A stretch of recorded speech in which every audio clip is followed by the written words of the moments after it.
I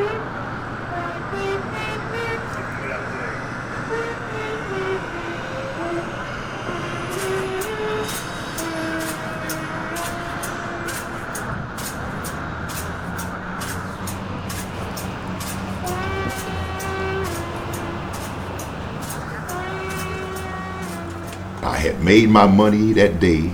This is my last day when I smoked crack. I'm trying not to. This is the last day I smoked crack.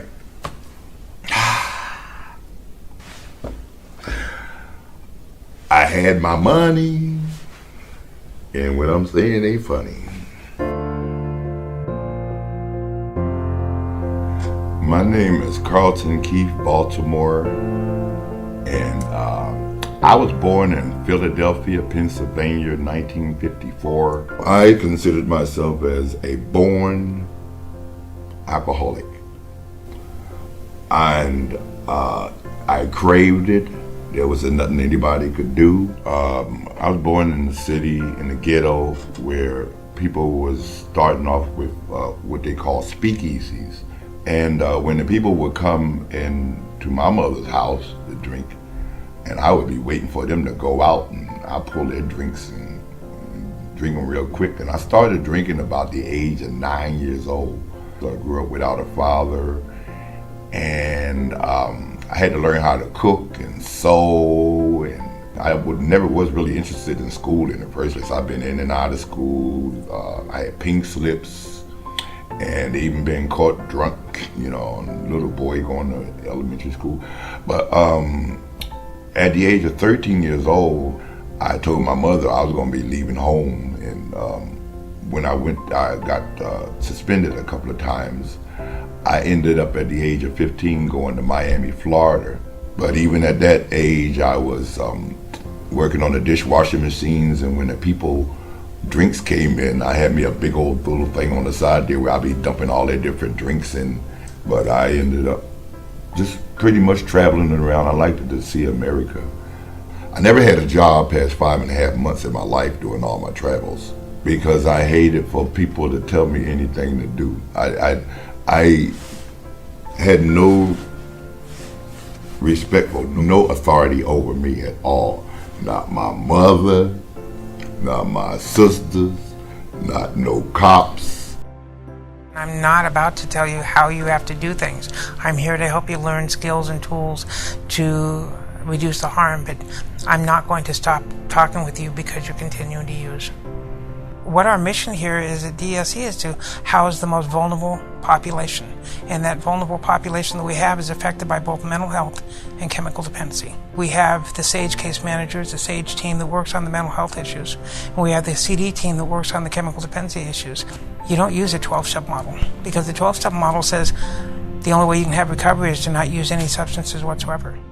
Scott and them and Matt, they got me in the DESC building, one of their buildings.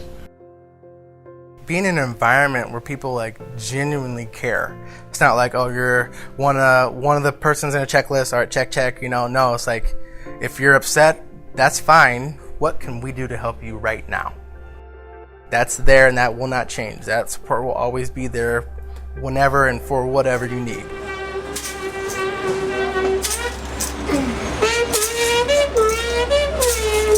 You know what they call this? They call this.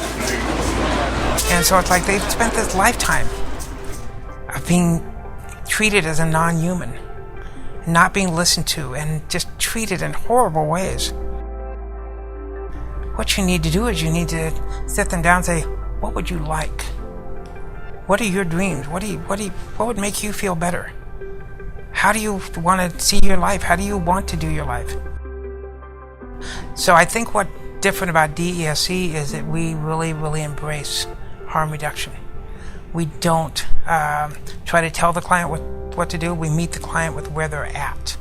That's the most important thing, is to meet the client where they're at. meeting your client where they're at, yeah, that's both figuratively and literally sometimes. Meeting them where that, like, literally go out and find them. And meeting them where they're at, they're not willing to come and type of thing. But figuratively, that could mean that encompasses quite a bit, like meeting them where they're at mentally, meeting them where they're at, like, with their needs. I think harm reduction is definitely a big, would really help define that for sure, especially when it comes to both mental health and CD issues. It's like, hey, they're saying they're going to use every day. Okay, we're going to meet you where you're at. We're going to find out the safest ways we can do that. You know, opposed to just saying, you will stop. Studies have shown over and over that does not work, especially with this population. It's unfortunate, but it's true. The work that we do is we give people hope in the idea that they matter. We give them a voice.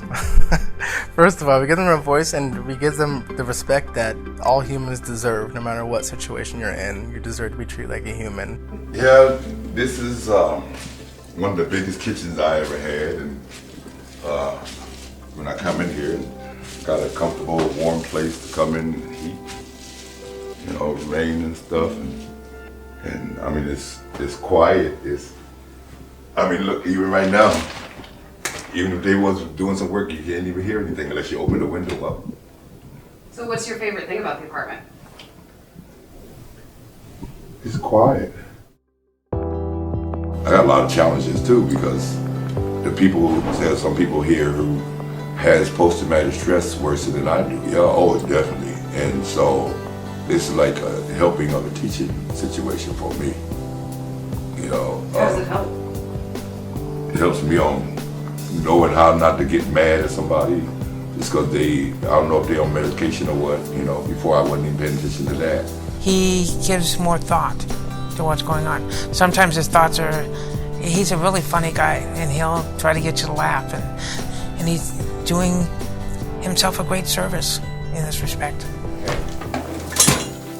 Quite the setup. I got expensive bowls. I'm talking about, I could sit up here and be Martha Stewart up in here with this. You know, and that's why I even told him, I said, you know, when I told Scott and Matt, I said, you know, I'm blaming on y'all. Y'all got me sold. I'm blaming on you. But Scott said, oh no, you did it. I think the cure to homelessness with our population is giving them connection, showing that you have someplace you can go where you'll have people who really care, people who will listen to what it is that you're trying to say. Going through all these stages is the biggest success, in my opinion. The fact that you can start from here and end up here, like by here, starting, you know, using a lot, not so positive, to turning all that into something extremely positive. That overall is the biggest success. that he's like still here. He's happy, genuinely happy. I never seen him without a smile. I mean, he's always cheerful, witty. I mean, you know, it's definitely a success.